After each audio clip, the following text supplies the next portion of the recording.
One of the most famous cases of alien abduction took place in New Hampshire, 1961, the Barney and the Betty Hill case. So years later, there would be another famous case, miles away from New Hampshire. This one took place in West Virginia. This case is called the Smiling Man case, November 2nd, 1966. So Woodrow was driving his Ford truck on I-77 from Marietta, Ohio, heading to his home in Mineral Well, West Virginia. Woodrow was just your average person. He was a sewing machine salesman. He was leaving work and just heading home to relax. He didn't know this at the time, but everything would change that night. So he's driving on I-77. There's a car that passes him, overtaking him from behind. That car is in the front, he's in the back. Suddenly, he sees a light. In his book, Visitors from Lanus, Woodrow says that, quote, about 50 feet directly behind this car, the car that was in front of him, was this ship. He described the ship as dark gray and black like charcoal color. The object started to slow down, which made Woodrow slow down his truck too, eventually coming to a complete stop. He was about 8 to 10 feet from the ship.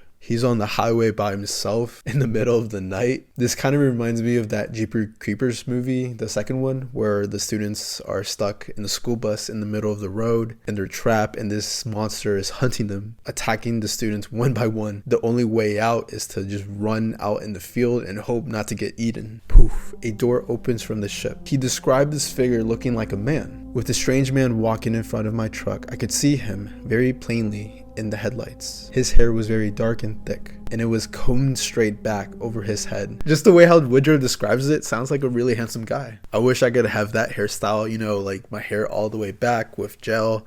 That would be pretty cool. He's literally seeing an ET coming out of his ship. Cars were passing by it, but they're not stopping. I wonder if the cars that did pass by, they were just like, whoa. They were just like too freaked out just to stop. Put yourself in that situation. It's dark, it's night. You see this strange object on the highway, on the side of the highway. There's a car out there. You don't know if that car is broken down. Do you take that risk and help that person, or do you just drive by? I kind of understand why they didn't stop. Maybe they were just like too scared, or they just didn't see it. So the humanoid introduced himself as Ingrid Cold. He described himself as a searcher. Searcher for what? A person? A thing?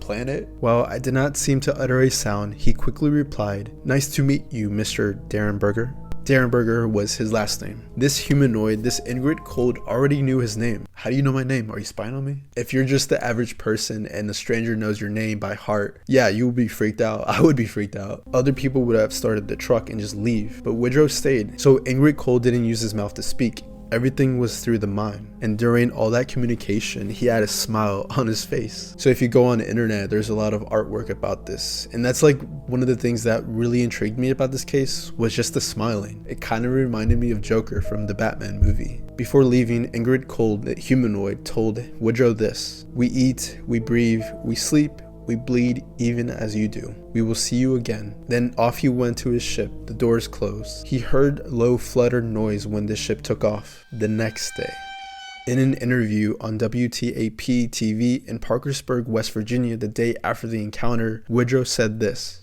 "As soon as I had stopped, there was a door opened in the side of this vehicle, and this man stepped out and came directly to me, or came to the truck.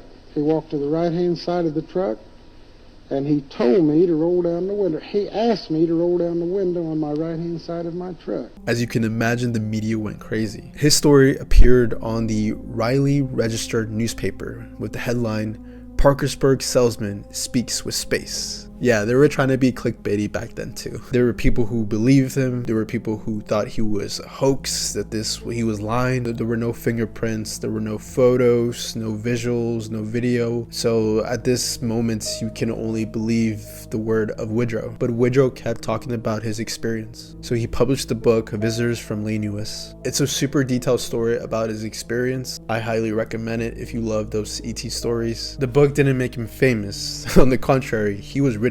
Going public with this story really did impact his life. He would be fired at his job. Friends and family would block all contact with him. He received several harassing phone calls. Personally, I think that Woodrow was really brave. He could have kept quiet. He could have not talked about this, but he went public. I'm not sure why he did what he did, but his story lives on. After 40 plus years, we're still talking about his story. I'm still talking about his story. Woodrow later returned back to his hometown, Mineral Wells, West Virginia, before passing in 1990 at the age of 74. before. Even though he's not here today to talk about his story lives on. There was no evidence, there was no footage of Ingrid Cold, no footage of the ship, and I understand the skeptic point of view. If you don't believe him, there's no evidence. But if you look at the video footage of his interviews, you can see that he genuinely did see something, and that's where the mystery lies. And what was up with that smile? Was Ingrid Cole just trying to like figure out how to be friendly, and he looked up in the dictionary, oh, if you have a smile, that's considered friendly. I get he was trying to be friendly with a smile, but other people would have just been freaked out.